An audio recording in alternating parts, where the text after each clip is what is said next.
This is a brief video where I'll be showing you the ideas of white walls versus black walls and what can happen when you have too many of either.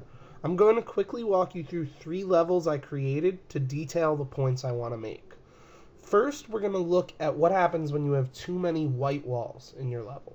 So this level is a pretty simple level that I put together. All you really have to do is get onto that ledge and walk through the door.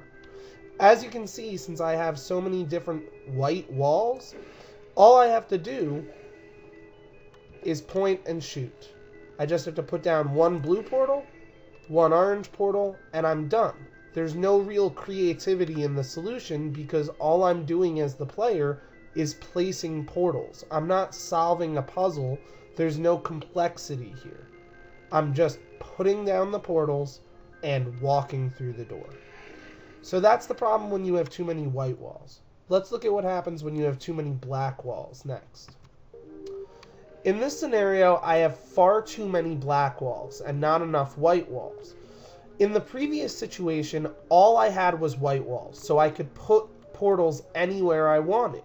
But now, pretty much all I have is black walls, which means the only way I can solve the puzzle is by placing the portals in the specific spots the designer has allowed me to. Even if I wanted to solve the puzzle by putting one blue portal here and one orange portal here, I'm not able to, because the designer has forced me into doing it the way he wants. So I'm going to complete the puzzle that way and then move on.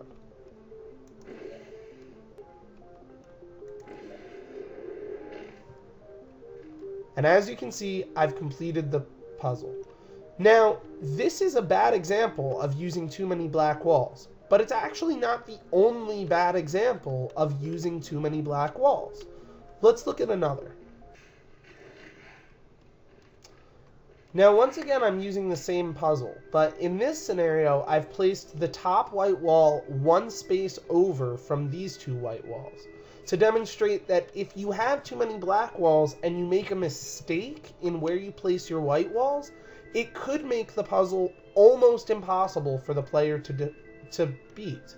Now, I say almost because in this scenario, I've tested it, and I know it is actually possible to fall from there onto this spot, but it's incredibly challenging, and it's a lot of needless work on the part of the player. It's also a very good example of something that's not challenging, just frustrating. Yeah, technically it's a challenge to go from there to here, but it's not a fun challenge. There's no challenge in doing the task. There's just challenge in manipulating the portal game to allow you to do the task. So as you can see, in pretty much all scenarios, if you use too many black walls or too many white walls, all you're really going to do is either frustrate the player in this scenario, or ruin the interest the player has in completing the level in the scenario of having the white wall, too many white walls, or too many black walls overall. So now I want to look at the same level we've looked at the past 3 times, but with the correct balance of white and black walls. So as you can see, there are now black walls which prevent me from just going straight up to my destination, but there are enough white walls that I can get to my destination in any way else I see fit. So I can set up my portals and execute my solution the way I see fit, not the way the designer told me. So if I wanted to do it like this instead,